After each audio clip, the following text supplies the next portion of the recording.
અલગ અલગ વિસ્તારમાંથી પધારેલા વડીલો, મિત્રો, વેપારી ભાઈઓ તમામને મારા નતમસ્તક વંદન. આજે ભુજની અંદર આજે આ જે કાર્યક્રમનું આયોજન કરેલું છે, જે ડીલર મીટિંગ જેને નામ આપવામાં આવ્યું છે લિટમસ એગ્રીટેક પ્રાઇવેટ લિમિટેડ અને સહકાર એગ્રો, વિષ્ણુભાઈ અને સૌરભભાઈ, આ સમગ્ર આયોજન કરેલું છે સમગ્ર ટીમ વતી. એટલે આ આયોજનની અંદર મને પણ ઘણા સમય પહેલા હરેશભાઈ, જયેશભાઈ કીધું કે પરેશભાઈ આવવાનું છે, અને એમાં પણ કચ્છમાં આવવાનું કીધું એટલે ખૂબ આનંદ થયો. કચ્છમાં આમ તો અમે વરસાદની વાત કરતા હોય ત્યારે ઘણી વખત કહેતા હોય કે શિયાળે સોરઠ ભલો, ઉનાળે ભલો ગુજરાત, વર્ષે તો વાગડ ભલો ને કચ્છડો ગાળે માસ. એ તમામ કચ્છી માળુઓને મારા જય શ્રી કૃષ્ણ. એટલે આમ તો તમે બધા યુટ્યુબના માધ્યમથી હોય, ટીવી ચેનલોના માધ્યમથી હોય, અલગ અલગ રીતે મને સાંભળતા હશે. મેં હવામાનની માહિતી આપતા રહીએ છીએ. હું પણ જુનાગઢનો વતની છું. જુનાગઢ જિલ્લાનું માંગરોળ છે. માંગરોળ આમ તો દરિયાકાંઠા વિસ્તાર છે. માંગરોળ બંદર, ત્યાં શારદા ગ્રામ એગ્રીકલ્ચર કોલેજ છે. શારદા ગ્રામ કોલેજમાંથી 2004માં મારું BRS એગ્રી કમ્પ્લીટ થયું છે. જો કે વિશાલભાઈ છે એ પણ શારદા ગ્રામ કોલેજના વિદ્યાર્થી છે. અને 2004માં એગ્રીકલ્ચરમાં ગ્રેજ્યુએટ થયા પછી છેલ્લા જે 21 વર્ષથી આમ તો એગ્રીકલ્ચર ફિલ્ડ સાથે જોડાયેલો છું. 21 વર્ષથી અલગ અલગ કંપનીઓમાં મેં પણ ઘણી બધી કંપનીઓમાં કામ કર્યું છે. એક કંપની તો એવી હતી કે જેમાં 15 વર્ષ સુધી સતત મેં એક જ કંપનીની અંદર કામ કર્યું. અને એગ્રીકલ્ચરમાં ગ્રેજ્યુએટ થયા પછી સતત 20-21 વર્ષથી જે આપણે અનુભવ લીધો છે ને, એના આધારે હું ઘણી બધી માહિતી ખેડૂતોને પણ આપતો હોય છે. એટલે કહી શકાય કે આમ તો ઇમરાન પ્રતાપ ગઢી છે જે સારા કવિ છે. મને તો કવિ બહુ ગમે. તમે કદાચ નામ સાંભળ્યું હશે. એની એક કવિતા છે, कितने सांचों में ढलके आए हैं, ख्वाब की तरह पलके आए हैं. कितने सांचों में ढलके आए हैं, ख्वाब की तरह पलके आए हैं. तुम जहां सिफारिश से पहुंचे हो, वहां हम खुद ही चल के आए हैं. એટલે 20 વર્ષથી આ સખત મહેનત પછી અમે તમારી સામે ઉપસ્થિત થયા છે, કોઈ સિફારિશથી નહીં. એટલે અમે ખેડૂતોને પણ કહેતા હોય, ઘણી બધી માહિતીઓ આપતા હોય. પણ આજે ઘણા વર્ષથી નોકરી કરી, આ એગ્રીકલ્ચર ફિલ્ડની અંદર કામ કર્યું, પણ છેલ્લા 3-4 વર્ષથી હું કોઈ કંપની સાથે જોડાયેલો નથી. મારે કોઈ કંપની સાથે પાર્ટનરશિપ નથી. કોઈ કંપનીમાં હું કન્સલ્ટિંગનું કામ નથી કરતો. કોઈ કંપનીમાં હું જોબ નથી કરતો. આજની તારીખે હું ખુલ્લી વાત એ કરી શકું કે મારે એક સામાન્ય રિટેલ કાઉન્ટર એગ્રોની દુકાન પણ નથી. નથી હું કંપનીનો માલિક, નથી કોઈ રિટેલ કાઉન્ટર, નથી કોઈ હોલસેલ, કશું જ નથી.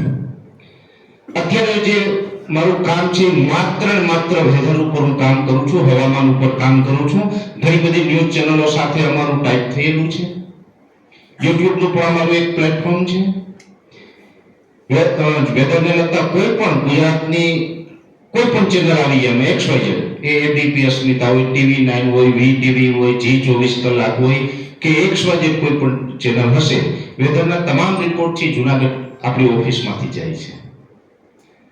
અને અમે એટલું ચોક્કસ માનીએ કે વેધર વિશેની જે કાંઈ અમે માહિતી આપીએ છીએ ગુજરાતના ખેડૂતોને, એટલે પહેલા તો ઠીક છે કે શરૂઆતમાં અમે પણ ઓછી મહેનતમાં ઘણી બધી માહિતીઓ આપી દેતા. આજે ઓછી માહિતી આપવામાં ઘણી બધી મહેનત કરવી પડે છે. આજે પરિસ્થિતિ બદલાઈ છે. પહેલા ઓછી માહિતીની અંદર ઘણી બધી માહિતીઓ અમે આપી દેતા હતા. આજે ઓછી માહિતીની અંદર ઘણી બધી મહેનત કરવી પડે છે. કેમ કે પહેલા અમને સાંભળવા વાળો વર્ગ ઓછો હતો. આજે સાંભળવા વાળો વર્ગ છે લાખોની સંખ્યામાં છે. એ પછી યુટ્યુબના માધ્યમથી હોય કે ન્યૂઝ ચેનલોના માધ્યમથી હોય, લાખોની સંખ્યામાં જ્યારે ખેડૂત ભાઈઓ સાંભળતા હોય, ત્યારે અમારી જવાબદારી એટલી બને કે અમારી કોઈ ભૂલથી પણ ખોટી વાત કેમેરાની સામે કહેવાય ને એને કારણે કદાચ ખેડૂતોનું નુકસાન થશે, તો આ ચિંતા કરી અને ખૂબ મહેનત કરીને અમે હવામાન વિશેની માહિતી આપવાનો પ્રયત્ન કરતા હોય. અને ખેડૂતોને પણ અમારી ઉપર એક મોટો ભરોસો છે. એટલે એ ભરોસાના આધાર ઉપર હવે અમારે કામ કરવું એ અમારી નૈતિક જવાબદારી છે. હું આમ તો વારંવાર કહેતો હોય છે, આજે જે આપણે આ કાર્યક્રમની અંદર મળ્યા છીએ, આપણે એની થોડીક ચર્ચા પણ કરવી છે. શું કામ આજે મારી અહીં હાજરી છે એની પણ મારે થોડીક તમને ચર્ચા કરવી છે. પણ મારે એટલું ચોક્કસ કહેવું છે કે જે ખેડૂતોનો આપણી ઉપર વિશ્વાસ છે, એટલે ખેડૂતોના હિતમાં કામ કરવું, ખેડૂતોની માહિતી આપવી, આ એક નૈતિક જવાબદારી છે. નૈતિક જવાબદારી છે એટલે અમે ઘણી વખત ઘણી બધી માહિતી આપતા હોય. મેં આપને કીધું એમ કે મીટિયોલોજી તો મારો એક શોખનો વિષય હંમેશાથી રહ્યો છે. એટલે મીટિયોલોજીની માહિતી એટલે કે હવામાનની માહિતી છે આપું છું. પણ બીઆરએસ એગ્રી કર્યા પછી 21 વર્ષ સતત આ ફિલ્ડની અંદર કામ કર્યું છે. એટલે ખેડૂતોને ક્યારે કયો પાક વાવવો, કયું બિયારણ સારું, કઈ દવા સારી, કયું ખાતર સારું, શું કરવું, શું ન કરવું, આ પણ માહિતી છે અમે યુટ્યુબના માધ્યમથી આપતા રહીએ છીએ. ત્યાં લાખોની સંખ્યામાં ખેડૂતો સાંભળે છે. એટલે અમે એની અંદર પણ એક નૈતિકતાથી એક સિસ્ટમ બનાવેલી છે. ઘણી વખત એવું હોય કે અમે પણ, તમે બધા લગભગ આમ તો વિડીયો બધા જોવો છો કે ઓળખો છો? બધા મને જોવો છો ને બધા? એટલે ઘણી વખત એવું હોય, ઘણા બધા એગ્રોવાળા મિત્ર પરેશભાઈ યુટ્યુબ ઉપર માહિતી તો આપે છે, હવામાનની સારી માહિતી છે, આપણે જોઈ લઈએ. પણ કદાચ હવે આ પ્રોડક્ટની માહિતી આપે છે તો પ્રોડક્ટમાં તો કદાચ કોઈ વિડીયોનો ચાર્જ હશે, કાંઈ કન્સલ્ટિંગ હશે, કંપની સાથે કોઈ પાર્ટનરશિપ હશે, અથવા XYZ જે વિચારતા હોય. પણ શરૂઆતની ભૂમિકામાં મેં આપને જણાવ્યું કે આપણે અત્યારે એગ્રીકલ્ચર ફિલ્ડમાં માહિતી આપવા સિવાય કોઈ જ પ્રકારના લેવા દેવા નથી.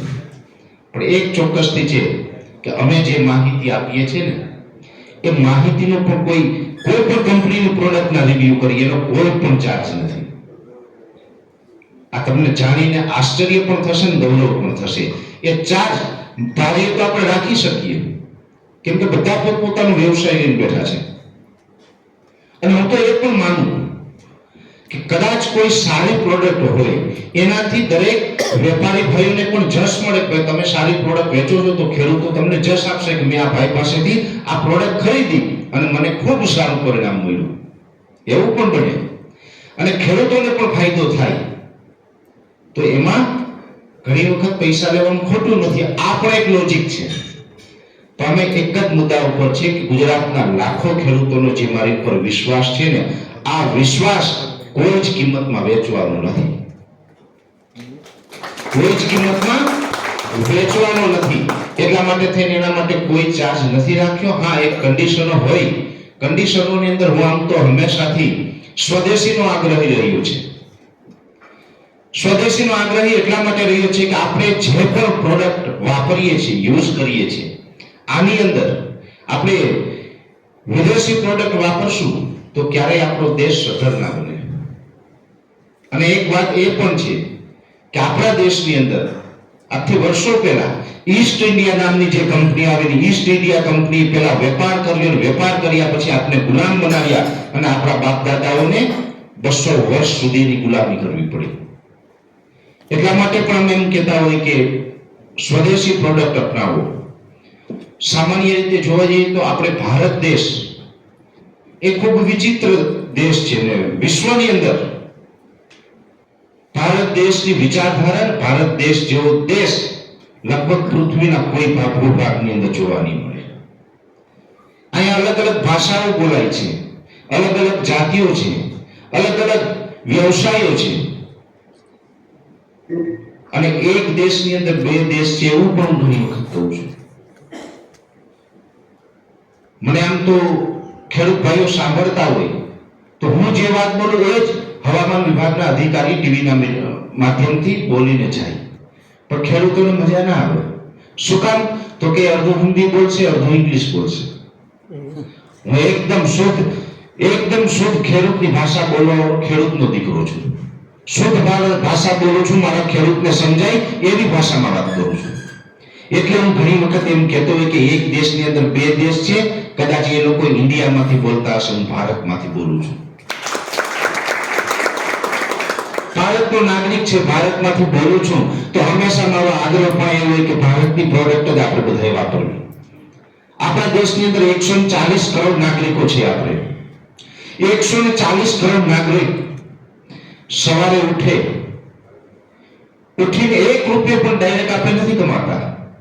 નથી તમે તમારી એક રોશો પર પહોંચતા. રાજાણી સાહેબ હોય, હિરપરા સાહેબ હોય, એ પોતાની ઓફિસમાં નહીં પહોંચે. એમની જે ટીમ છે, જો કે હિરપરા સાહેબની આમ તો છે ને, હિરપરા સાહેબ ખૂબ સતત દોડતા વ્યક્તિ છે, મહેનત કરતા વ્યક્તિ છે, પોતે ઘણું બધું નોલેજ ધરાવે છે. તેની સામે એની ટીમ પણ એવી છે. તમારા વિસ્તારમાં કચ્છની અંદર તમને ખબર હશે, મયુરભાઈ છે. આમ તો એ પણ અમારે ગીર સોમનાથ બાજુના છે, પણ એ ઘણા વર્ષથી અહીંયા મયુરભાઈ કામ કરે છે, જે લેટમસ એગ્રીટેક પ્રાઇવેટ લિમિટેડ સાથે જોડાયેલા છે. તમને આખું જે પ્રોડક્ટ વિશેનું નોલેજ આપ્યું એ છે વિશાલભાઈ. એ જુનાગઢ છે, જુનાગઢ વિસ્તાર સંભાળે છે. પહેલા રાજકોટ હતા, પણ આ વર્ષેથી જુનાગઢ આવ્યા. એને બાજુમાં બેઠા જિગ્નેશભાઈ દેવાણી. એ જિગ્નેશભાઈ દેવાણી છે, એ લગભગ 5 વર્ષથી લેટમસ એગ્રીટેક પ્રાઇવેટ લિમિટેડ સાથે જોડાયેલા છે. એ પહેલા કોરોમંડલમાં હતા. કોરોમંડલ જે કંપની છે એમાં એ પહેલા કામ કરતા, પછી 5 વર્ષથી લેટમસ એગ્રીટેક પ્રાઇવેટ લિમિટેડ સાથે જોડાયેલા છે. ને એ શરૂઆતમાં જોડાયા ત્યારે એ પણ માત્ર જુનાગઢ, પોરબંદર, ગીર સોમનાથ જે બે ત્રણ જિલ્લા છે એટલા જિલ્લાની એમને જવાબદારી હતી, પણ એમણે પણ સખત મહેનત કરીને કંપનીને એ વિસ્તારની અંદર ડેવલપ કરી. એટલે કંપનીને એવું લાગ્યું કે જિગ્નેશભાઈ જે રીતે જુનાગઢ વિસ્તાર ડેવલપ કર્યો એવી જ રીતે સૌરાષ્ટ્રના બીજા જિલ્લા ડેવલપ થાય, કચ્છ વિસ્તાર ડેવલપ થાય, ઉત્તર ગુજરાત વિસ્તાર ડેવલપ થાય. એટલે વધારે વિસ્તાર જેવી રીતે એની 2-3 વર્ષની અંદર જુનાગઢ ડેવલપ કર્યો, એવા અન્ય વિસ્તારો ડેવલપ કરવાની જવાબદારી છે એ પણ જિગ્નેશભાઈના ખંભા પર મૂકી. અને મને આશા છે કે જિગ્નેશભાઈ જેવી રીતે જુનાગઢમાં કામ કરતા હતા, જુનાગઢ વિસ્તાર ડેવલપ કર્યો, એવી જ રીતે અત્યારે પણ છેલ્લા 1-2 વર્ષથી બીજા વિસ્તારો ડેવલપ કરી રહ્યા છે. અને આગળ ઉપર લગભગ ઓલ ઓવર ગુજરાતમાં તમામ વિસ્તારો સારા ડેવલપ કરી અને આ કંપનીનું જે આખું એક કહી શકાય કે સારી પ્રોડક્ટ છે એ દરેક ખેડૂત સુધી પહોંચે એ દિશામાં કામ કરી રહ્યા છે. અને ભગવાન એમને એ કામની અંદર ખૂબ સફળતા આપે એ આપ સૌ વતી એમને શુભકામનાઓ. એટલે આ બધું આપણે 140 કરોડ દેશના વ્યક્તિઓ છે, નાગરિકો છે, આપણે બધા ઉઠીને આપણા કામ ધંધે જઈએ એ પહેલા સવારમાં ઉઠીને પહેલું કામ શું કરીએ તો ટૂથબ્રશ કરીએ. ટૂથબ્રશ કરીને માત્ર 2 ગ્રામ ટૂથપેસ્ટ લેતા હશે આપણે. એ 2 ગ્રામ ટૂથપેસ્ટ હોય તો 140 કરોડ કેટલા ગ્રામ ટૂથપેસ્ટ લઈએ એટલે ટનોની અંદર જાય. અને એ આપણો કરોડોની અંદર જાય. ત્યારે માત્ર એટલું વિચારી લે કે સવારમાં ઉઠીને ટૂથપેસ્ટ આપણે વિદેશી કરીએ તો ઉઠીને 1 રૂપિયો પણ કમાઈએ પેલા કરોડો રૂપિયા આપણે વિદેશને આપી દઈએ છીએ. આ સમજવા જેવી બાબત છે. એક દેશ છે ઉઠીને 1 રૂપિયો જનરેટ કરે પેલા જો કરોડો રૂપિયા એને આપવા પડતા હોય તો એ દેશની પ્રગતિ ક્યારેય ન થાય. એટલે હંમેશા માટે મારો આગ્રહ રહ્યો છે કે આપણે સ્વદેશી અપનાવો. રાજીવભાઈ દીક્ષિતની વિચારધારા ઉપર હું તો ઘણા સમયથી ચાલુ છું. રાજીવભાઈ દીક્ષિત જ્યારે પણ ગુજરાતની અંદર પ્રવાસમાં હોય ત્યારે એની સાથે પણ કામ કર્યું. એટલે સ્વદેશી અપનાવો, વિદેશી ભગાડો, આ નારા સાથે અમે 1998-99માં ત્યારે મારી નાની ઉંમર હતી, એટલી બધી સમજ નહોતી, પણ એટલું ખબર હતી કે આ વ્યક્તિ જે કરે છે દેશ હિતનું કામ છે. અમે એની સાથે લાગી ગયા હતા. સમાજ સેવા હંમેશાથી અંદરથી નાનપણથી કંઈક એવા વિચારો રોપાયેલા હતા. એટલે સમાજ સેવાનું કોઈ પણ કામ હોય ત્યાં અમે હાજરી આપતા. આજે પણ ખેડૂતો માટે સતત અમે જે કામ કરી રહ્યા છીએ એમાં ખેડૂતોને કોઈ સમસ્યા હોય તો એની રજૂઆત કરતા હોય, આંદોલનો કરતા હોય, ખેડૂતોને કોઈ લૂંટી ન જાય એટલા માટે થઈને સારી કંપની, સારી પ્રોડક્ટની ભલામણ પણ કરતા હોય છે. આજે મારે ખાસ એટલા માટે જ અહીંયા આવવાની ઈચ્છા હતી. સાહેબે મને આમંત્રિત કરી, પરેશભાઈ આવો આપણે કચ્છની અંદર, અને એમાં પણ પ્રોપર એના વડુ મથક છે, જિલ્લા મથક છે ભુજ. ભુજની અંદર આપણે જે કાંઈ આ એક નાનો એવો કાર્યક્રમ રાખ્યો છે.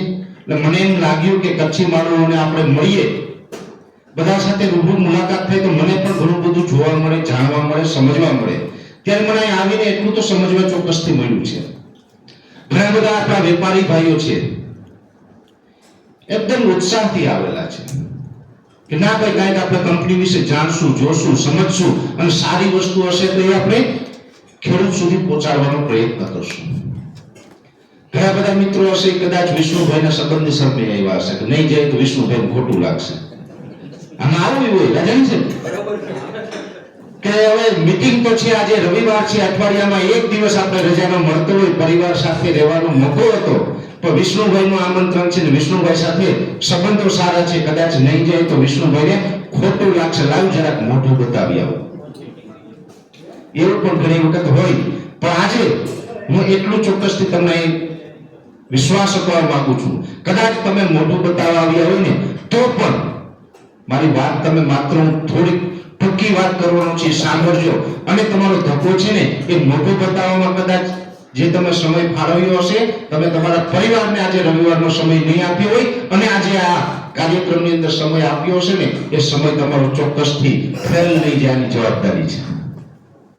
કેમ કે આપણે જે વ્યવસાય સાથે જોડાયેલા છે, આપણો વ્યવસાય વિશ્વની અંદર કોઈ પાસે નથી એવો વ્યવસાય છે.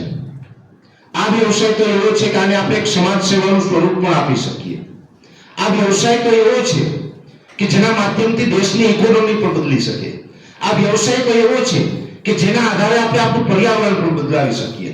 આ વ્યવસાય એવો છે જેના આધારે આપણું ગ્લોબલ વોર્મિંગની સામે આખું વિશ્વ ઝઝૂમી રહ્યું છે ને એને પણ આપણે બદલાવી શકીએ. એટલે સમાજ સેવાથી આ વ્યવસાય કમ નથી, આ ચોક્કસ હું વ્યક્તિગત માનું છું. ત્યારે આપણે ઘણા સમયથી જે કંઈ ખેતી વ્યવસાય સાથે જોડાયેલા છે, અલગ અલગ કંપનીની પ્રોડક્ટો વેચતા હશે, દરેક વેપારી ભાઈઓને એક તો પહેલી ભલામણ મારી એ રહેશે, મેં જે તમને સ્વદેશીની વાત કરી, આમ તો દેશથી મોટું કોઈ નથી, દેશથી મોટી કોઈ જાતિ પણ નથી, દેશથી મોટો કોઈ ધર્મ પણ નથી. સૌથી મોટું કોઈ મહત્વનું હોય છે તો એ છે આપણો દેશ. તો દેશને આપણે મજબૂત બનાવવું હોય તો પહેલી આપણી નૈતિક જવાબદારી એ છે કે આપણે જે રિટેલ કાઉન્ટરો લઈને બેઠા છે ત્યાંથી જે પણ પ્રોડક્ટનું વેચાણ થાય આપણે સ્વદેશી કંપનીની પ્રોડક્ટ વેચીએ, વિદેશી નહીં. બરાબર ને? એટલે મગજમાં વાત બેસે છે ને. પછી કાલ સવારે કોઈ વિદેશી કંપની વાળા આવીને એમ કે આટલા લીટર વેચી નાખો, ઉદયપુર લઈએ કે થાઈલેન્ડ લઈએ, તો એની માનસિક જવાબદારી આપણી એ હોવી જોઈએ કે આપણે શું કરવું. સમજી ગયા? કદાચ કોઈ કંપની એમ કે ભલે વિદેશી કંપની છે, હું તમને આટલા લીટર વેચું, હું તમને થાઈલેન્ડ લઈએ, તો થાઈલેન્ડ જતા પહેલા આપણે વિચારવું પડે કે હું ભારતનો નાગરિક છે, મારા સંસ્કારો છે ભારતના છે, હું ભારતનો નાગરિક છે તો હું મારા દેશનું ભલું કરીશ, મારે વિદેશ જવાની જરૂર નથી. અને આપણો દેશ છે તો વિચિત્ર છે, કાશ્મીર થી લઈને કન્યાકુમારી સુધી આ દેશની અંદર કોઈ પાક એવો નથી કે આ દેશની અંદર ન થતો હોય. કેમ કે આપણી પાસે બર્ફીલા પ્રદેશો છે, ઠંડા વાતાવરણની અંદર સફરજન, કેસર અનેક પ્રકારના પાક થાય. મગફળી વાવવી હોય તો ત્યાં ન થાય, મગફળીને ગરમ આબોહવા જોઈએ. તો એ આપણો મધ્ય ભારતનો ભાગ છે, દક્ષિણનો ભાગ છે. આપણી પાસે અલગ અલગ પ્રકારના ફ્રૂટ થાય, અનાજ થાય, કઠોળ થાય, ઘણી બધી પ્રકારના શાકભાજી થાય. અને એ દેશના નાગરિક એ વ્યવસાય સાથે આપણે જોડાયેલા છે કે સ્વદેશી પ્રોડક્ટ છે ને એ વેચવાનો આગ્રહ રાખો. ઘણા બધા ખેડૂત ભાઈઓ આપણી પાસે એવા છે. હું તો રોજ અલગ અલગ વિડીયોના મારફતે માહિતી આપતો હોય, અલગ અલગ જગ્યાએ અમારી ખેડૂત મીટિંગ પણ થાય છે. અને અહીંયા બેઠેલા દરેક વેપારી મિત્રોનો એક ઓફર કહીએ અથવા તમારું કમિટમેન્ટ કહી શકું, તમારા વિસ્તારમાં પણ તમને એવું લાગે કે અમારા ખેડૂતોને મોટિવેટ કરવા છે તો ગમે ત્યારે કહેજો. તમારા ખેડૂતોને કોઈ માર્ગદર્શનની જરૂર હોય તો હું જયેશભાઈ હિરપરા, અમારા જિજ્ઞેશભાઈ દેવાણી, જરૂર પડશે, સમય હશે, ટાઈમ માંગશું, સમય હશે તો રાજાની સાહેબને પણ આપણે લઈ આવશું ખેડૂત મીટિંગમાં, જેવી અનુકૂળતા. પણ ખેડૂત મીટિંગોની જરૂર હોય તો કહેજો, આપણે ખેડૂત મીટિંગ કરશું, જેથી કરીને એને ખ્યાલ આવે કે આપણે કઈ પ્રોડક્ટ વાપરીએ છીએ, શું વાપરવું જોઈએ.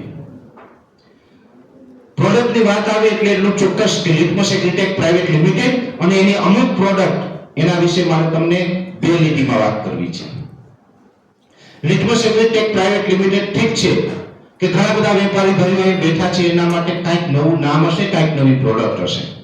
પણ આ લિટમસ એગ્રીટેક પ્રાઇવેટ લિમિટેડ છે એ એક દાયકા કરતા વધારે સમયથી ગુજરાતના માર્કેટની અંદર અડીખમ ઊભી છે, અડીખમ ઊભી છે. એટલે જ મેં કીધું ને, આમ તો 1.5 દાયકા જેવું થયું. શરૂઆતમાં જ મેં આપને કીધું કે જે ઇમરાન પ્રતાપ ગઢી છે, મારા પ્રિય કવિ છે, એને જુસ્સાની વાત કરી. એમણે એમ કીધું છે કે જેની અંદર મહેનત અને દમ હોય, જે પોતાના અનુભવથી ઊભા થઈ અને લાંબા સમયે તમારા સુધી પહોંચે ને, એમાં લગભગ પછી જોવું નથી પડતું. એમાં લગભગ પછી જોવું નથી પડતું. એટલે જ એને કીધું છે ને कि कितने साचों में ढल के आए हैं, ख्वाब की तरह पल के आए हैं, तुम जहां सिफारिश से पहुंचे हो वहां हम खुद ही चल के आए हैं. आप 15 વર્ષ સુધી ચાલતી હતી ને ત્યારે આ ભુજની અંદર આ લિટમસ એગ્રીટેક પહોંચી છે. 15 વર્ષ સતત ચાલીને તમારા સુધી પહોંચી છે. એની અંદર દમ છે, એની અંદર તાકાત છે અને એની અંદર ક્વોલિટી છે. હું પણ છેલ્લા અમુક વર્ષથી એમના સંપર્કમાં આવ્યો. જયેશભાઈ હિરપરાની જે મેં વિચારધારા જોઈ, એમની પાસે જે ટેકનિકલ નોલેજ છે એ મેં જોયું. ત્યારે વચ્ચે હું તમને એ પણ કહી દઉં, ઘણી વખત આપણે અમુક રોગ આવતા, અમુક જીવાત આવતી હોય, કયું કન્ટેન્ટ વાપરવું, કયું ન વાપરવું, એનું કદાચ આપણે ખ્યાલ ન આવે અને જરૂર પડે ને ગમે ત્યારે જયેશભાઈ હિરપરાને તમે કોલ કરશો ને એટલે હું એટલું વિશ્વાસથી કહું છું કે એની પાસે એનો જવાબ હશે કે આમાં આ જ પ્રોડક્ટ ચાલે, આ જ કન્ટેન્ટ ચાલે. અને એ વ્યક્તિ તો મારી જેમ છે. એ પટેલ લિટમસ એગ્રીટેક પ્રાઇવેટ લિમિટેડના ઓનર છે, એમડી છે. પણ ક્યારેય એવું નથી કે ભાઈ હવે અમારી લિટમસની આ પ્રોડક્ટ ચાલશે. ઘણા બધા ખેડૂતો એમને ફોન કરતા હોય ત્યારે ટેકનિકલી ભલામણ કરતા હોય, ગમે ત્યાંથી લેજો, સારી કંપનીનું લેજો, પણ આમાં આ પ્રોડક્ટ, આ કન્ટેન્ટ ચાલશે. એમની પાસે ખૂબ સારું નોલેજ છે. લાભ પણ આપણે જે લેવો એ લઈ શકીએ. એવી જ રીતે એવું કઈ જરૂર પડે, જિગ્નેશભાઈ દેવાણી છે, એમની પાસે ખૂબ સારું નોલેજ છે, તમે એમનો પણ લાભ લઈ શકો છો. એટલે પહેલા તો તમને બધાને એ પણ વિનંતી છે કે અહીંથી જ્યારે પણ આપણે છૂટા પડીએ, રજા લઈએ ને, એ પહેલા બંનેનો નંબર લઈ લેજો. ખાસ જિગ્નેશભાઈનો નંબર લઈ લેજો. એમની સાથે રેગ્યુલર સંપર્કમાં હશે, તમને ઘણું બધું જાણવા મળશે, જોવા મળશે, શીખવા મળશે. 1.5 દાયકાથી જે માર્કેટની અંદર કામ કરે છે, છેલ્લા 4-5 વર્ષથી અમે સંપર્કમાં છે. હું જોઉં છું, આમ તો મિતેશભાઈ રાજાની જે રેડોક્સ ઇન્ડસ્ટ્રી લિમિટેડના એમડી છે ને, રેડોક્સ અને લિટમસ એગ્રીટેક પ્રાઇવેટ લિમિટેડ એ બંને એક ગ્રુપ છે. એમનું જ્યારે એમએસસી એગ્રી ચાલુ હતું ને ત્યારે ત્યાં અમે જુનાગઢ એગ્રીકલ્ચર યુનિવર્સિટીના 2 નંબરના ગેટની સામે સાથે બેસીને ચા પીતા. ત્યારે મને કોઈ નહોતું ઓળખતું ને, એ કંપનીના માલિક નહોતા, બરાબર. અને અમે ત્યાં સાથે બેસીને ચા પીતા. ટૂંકમાં વિદ્યાર્થી કાળની વાત છે આ, કે બધા ભણતા ત્યારની વાત છે. એટલે આ બધાને આમ ઘણા સમયથી ઓળખીએ ને વિચારધારા ખબર છે. હિરપરા સાહેબ છેલ્લા 1.5 દાયકાથી લિટમસ એગ્રીટેક પ્રાઇવેટ લિમિટેડ નામનું જે આ ફાર્મ ચલાવી રહ્યા છે, આની અંદર સતત સારી ક્વોલિટી અને સમયની માંગ પ્રમાણે આપવાનો પ્રયત્ન કર્યો છે. સમયની માંગ પ્રમાણે એટલે એટલું ચોક્કસ કહી શકાય કે જમાનો ઝડપથી બદલાઈ રહ્યો છે. જમાનો જે રીતે બદલાઈ રહ્યો છે એ રીતે આપણે બધાએ પણ સમયાંતરે બદલાતું રહેવું પડશે. જો આપણે નહીં બદલાવીએ, આપણે અપગ્રેડ નહીં થઈએ, તો આ વ્યવસાયની અંદરથી આપણે એક સાઈડ નીકળી જશું, આપણે દૂર ખસી જશું. અને જે લોકો અપડેટ રહેતા હશે, જે લોકો સતત આની અંદર નવું કરતા રહેતા હશે ને, એ આ મુખ્ય ધારાની અંદર આગળ નીકળી જશે. એટલે મુખ્ય ધારાની અંદર રહેવું ખૂબ જરૂરી છે. સમય અંતરે બદલાવ લઈ આવવું ખૂબ જરૂરી છે. આપણે પહેલા ખબર છે, ફૂગનાશક તરીકે કાર્બેન્ડિઝમ માત્ર આપી દેતા અને ચાલતું. ક્વિનાઇલ ફોસ, ઈયર માટે ક્વિનાઇલ ફોસ કરોડો લીટર આપણા ગુજરાતી વેપારી મિત્રો વેચી માર્યું અને ચાલ્યું, પરિણામ પણ મળ્યા અને ખૂબ ચાલ્યું. આજની તારીખે ક્વિનાઇલ ફોસ ગોતવા જઈએ કે મળતું નથી, એ તો હવે આવતું જ નથી. પણ કદાચ આજની તારીખે કોઈ વેપારી બેઠા બેઠા કંપની વાળાને એમ કહે કે ક્વિનાઇલ ફોસની 2 પેટી મોકલજો, તો અમારા જિજ્ઞેશભાઈ, વિશાલભાઈ, કંપનીના સ્ટાફ કદાચ ત્યાં ગયા હોય ને એ વિચાર કરે કે હું સપનું જોઉં છું કે મારું મગજ ફરી ગયું છે કે આનું મગજ ફરી ગયું છે. કેમ કે હવે જૂની વસ્તુ છે એમાંથી બહાર આવવું જોશે, રોજ નવું કરવું પડશે. એની અંદર નવું કરવાની અંદર આપણે એ દિશા તરફ જવાની જરૂર છે. લિટમસ એગ્રીટેક તો પછી, પણ મેં અહીંયા બેઠેલા દરેક વેપારી ભાઈઓ જો એગ્રો લાઈનની અંદર ટકી રહેવું હોય ને, તો હવે પ્રોડક્ટ વેચાણ ઉપર ઘણા બધા બદલાવો લઈ આવવા પડશે. એટલા માટે બદલાવો લઈ આવવા પડશે કેમ કે હવે સરકારથી લઈ અને સામાજિક સંસ્થા સુધી બધાનો એક જ મત આવ્યો છે કે રાસાયણિક ખાતર, કેમિકલ પેસ્ટિસાઇડ, આને કારણે ઘણી બધી બીમારીઓ ફેલાવી, પર્યાવરણ બગડ્યું અને આને કારણે જમીનો ખરાબ થઈ. આવી અનેક તમે વાતો સાંભળી હશે. આપણા રાજ્યના રાજ્યપાલ છે મહામહિમ આચાર્ય દેવવ્રતજી, એ પણ ખૂબ આની અંદર રસ લઈને કામ કરે છે. મેં પણ ઘણી વખત એની સાથે વર્ચ્યુઅલ સંવાદ કર્યું છે, ઓનલાઈન ડિબેટોની અંદર રાજ્યપાલ સાથે ઘણી વખત મેં ચર્ચા કરી છે. એટલે ત્યારે એટલું સમજાયું કે આપણો સમગ્ર દેશ છે, ભારત દેશની અંદર એક રાજ્ય એવું છે, એનું નામ છે સિક્કિમ. સિક્કિમની અંદર કેમિકલ પેસ્ટિસાઇડ અને રાસાયણિક ખાતર ઉપર 100% પ્રતિબંધ છે. કદાચ ધારો કે આપણે કેમિકલ પેસ્ટિસાઇડ કે રાસાયણિક ખાતર ખરીદવું હશે ને તો સિક્કિમની અંદર નહીં મળે. એવી જ રીતે ગુજરાતની અંદર પાયલોટ પ્રોજેક્ટ તરીકે એક જિલ્લો લોન્ચ થઈ ચૂક્યો છે. કદાચ અહીં બેઠેલામાંથી કોઈને ખબર હોય કે ના હોય, પણ વિષ્ણુભાઈ, આપણે તો આ બધું અત્યારે તો આ 21મી સદી છે, ઇન્ટરનેટનો યુગ છે, ગૂગલ ઉપર સર્ચ કરીને જોઈ શકીએ.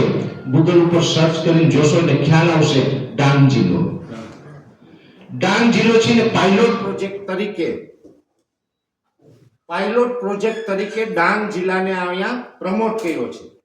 ડાંગ જિલ્લાની અંદર આજની તારીખે કોઈ જ પ્રકારનું રાસાયણિક ખાતર કે કોઈ જ પ્રકારના કેમિકલ પેસ્ટિસાઇડ થી વેચાણ નથી કરી શકતા. હવે સરકારની જે નીતિ છે, કેમ કે ઘણા સમયથી એક ચિંતા હતી કે કદાચ સમગ્ર રાજ્યની અંદર કેમિકલ પેસ્ટિસાઇડ અને રાસાયણિક ખાતર ઉપર પ્રતિબંધ મૂકવામાં આવે અને માની લઈએ કે એનું પરિણામ વિપરીત આવે અને વિપરીત પરિણામના ભાગરૂપે કદાચ ઉત્પાદનમાં કાંઈ ફેરફાર થાય તો આખા દેશની ઇકોનોમી બગડી જાય, પડી ભાંગે. એટલે સરકારે એ વાતની ચિંતા કરી કે આપણે એવી રીતે નથી કરવું, પણ એક પછી એક પગથિયું ચડવું છે. એટલે ગુજરાતની અંદર ડાંગ જિલ્લો છે ને પાયલોટ પ્રોજેક્ટ તરીકે લોન્ચ કર્યો. આવનારા સમયની અંદર એવું બની શકે કે જુનાગઢ કે આણંદ બીજા નંબરે જિલ્લો હોઈ શકે. જુનાગઢ કે આણંદ એટલા માટે કેમ કે આ બંનેની અંદર એગ્રીકલ્ચર યુનિવર્સિટી છે, એટલે યુનિવર્સિટીના અધિકારીઓ છે, જરૂર પડે ત્યારે એ ખેડૂતોને મદદ કરી શકે. એટલે એ પણ હોઈ શકે ને એમ કરતા એક જિલ્લો કરતા એક સમય એવો પણ કદાચ આવી શકે કે સમગ્ર ગુજરાતની અંદર રાસાયણિક ખાતર અને કેમિકલ પેસ્ટિસાઇડ ઉપર પ્રતિબંધ આવી શકે. આ વાત માત્ર વાત કરવા માટેની, પણ આને ખૂબ ગંભીરતાથી લેજો. આ સમય બહુ દૂર નથી, આવું લાગી રહ્યું છે. અને મને જ્યાં સુધી મેસેજ મળ્યા છે ત્યાં સુધી આવનારા સમયમાં આ દિશામાં સરકારો જવા માંગે છે. તો જો સરકાર કદાચ એ દિશામાં જશે તો આપણે પણ આપણી જે પ્રોડક્ટ છે એના ઉપર બદલાવ લઈ આવવા પડશે. હું જયેશભાઈને એટલા માટે વારંવાર કહેતો હોય, મેં કીધું વીરપ્રા સાહેબ બદલાવ લઈ આવો, કેમ કે આવું કશું થશે તો પણ આપણે ખેડૂતો હેરાન ન થાય, એને ઉપયોગ કરવા માટેની તમામ પ્રોડક્ટો મળતી રહે ને, એ પ્રોડક્ટો આપતા રહ્યું. અને જયેશભાઈ પણ એ વિચારધારામાં માનવા વાળા